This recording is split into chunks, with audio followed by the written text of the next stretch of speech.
तो यार अब हम पढ़ेंगे डायफ्राम की ओपनिंग्स के बारे में, जो कि बहुत इंपॉर्टेंट है। ठीक है, तो इसकी मेनली 3 ओपनिंग्स होती हैं, एरोटिक, ईसोफेगल और वीना कैवल।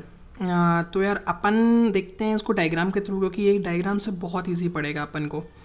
तो यार फर्स्ट वाली जो ओपनिंग अपन ने बात करी थी वो है अपनी, मान लो एरोटिक। ठीक है, तो एरोटिक में आप देखो ये 3 को कंटेन कर रहा है, 3 स्ट्रक्चर्स, खुद एरोटा, एजाइगस वेन और थोरेसिक डक्ट। ये लेफ्ट टू राइट है। ठीक है, देन नेक्स्ट हम बात करें अगर, तो हमारा था नेक्स्ट ओपनिंग ईसोफेगल। ठीक है, तो अपन इसमें क्या क्या देख पा रहे हैं, ईसोफेगस खुद एक, ठीक है, देन आपकी left vagus and right vagus and oesophageal branch of left gastric artery and accompanying veins.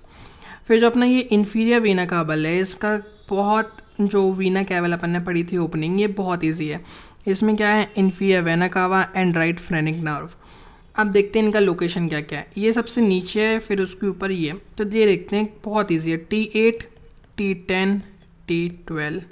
Okay, ये हो गया आपका। फिर हमें जो शेप याद रखना है वो ऐसे याद रखना है कि ईसोफेगस का ओवल, ठीक है, इसका क्वाड्रिलेटरल थोड़ा स्क्वायर टाइप, एंड यहाँ पे आपका राउंड। ओके, एरोटिक का। अब नेक्स्ट चीज़ जो याद रखनी है इनमें वो ये है, जब हमारा पोजीशन में क्या क्या चेंजेस आएंगे। तो यार इसमें जो है नो चेंजेस रहेंगे एरोटिक में। ठीक है, ईसोफेगियल जो है वो होगा कॉन्स्ट्रिक्ट, एंड जो हमारा वीना कैवल है वो होगा डायलेट। ठीक है, तो वही चीज़ लिखी हुई है, एक बार पढ़ लेते हैं। तो यार सबसे पहले एरोटिक में बात करी थी हमने, तो aorta, thoracic duct, azygos vein, left to right. T12 इसकी location, no change during breath, और शेप जो है राउंड है।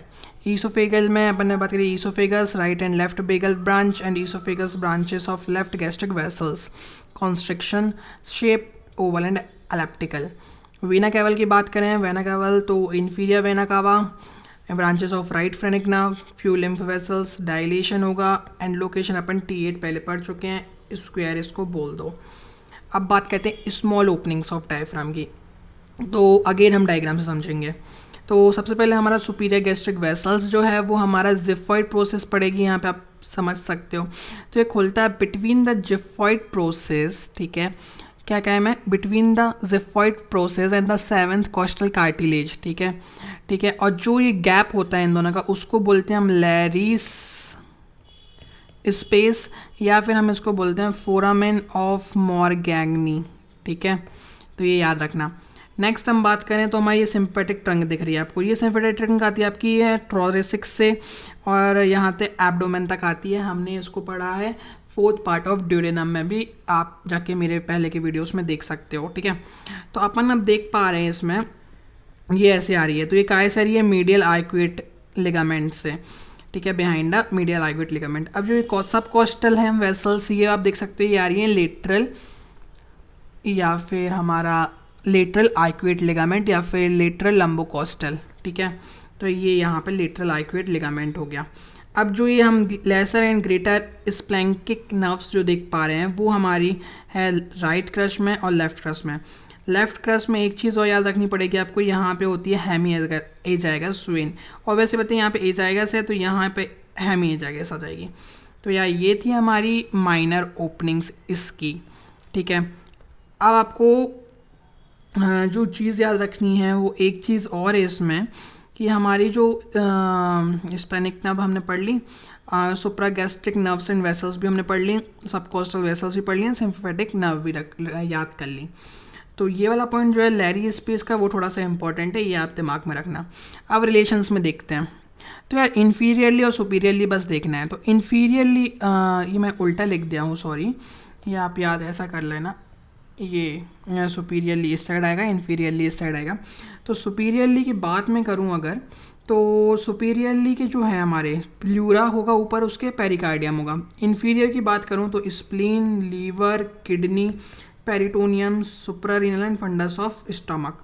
तो यह कॉमन सी बात है कि डायफ्राम जो है एक सेमी सर्कुलर टाइप का शेप है, उसको हम बॉल मान लें और बॉल को आधा काट दें, तो बॉल के जो ऊपर का है वो है केवल प्लूरा एंड पेरिकार्डियम, ये दोनों सुपीरियरली, एंड जो इन्फीरियर है वो स्प्लीन लीवर, जो हमारे नीचे के ऑर्गन्स आएंगे वो हो जाएगा। ओपनिंग्स में ये डायग्राम एक बार और देख सकते हैं, अगर आपको ये डायग्राम, अगर सिंपल क्वेश्चन आता है 5 नंबर को तो आपको ये डायग्राम बनाना पड़ेगा।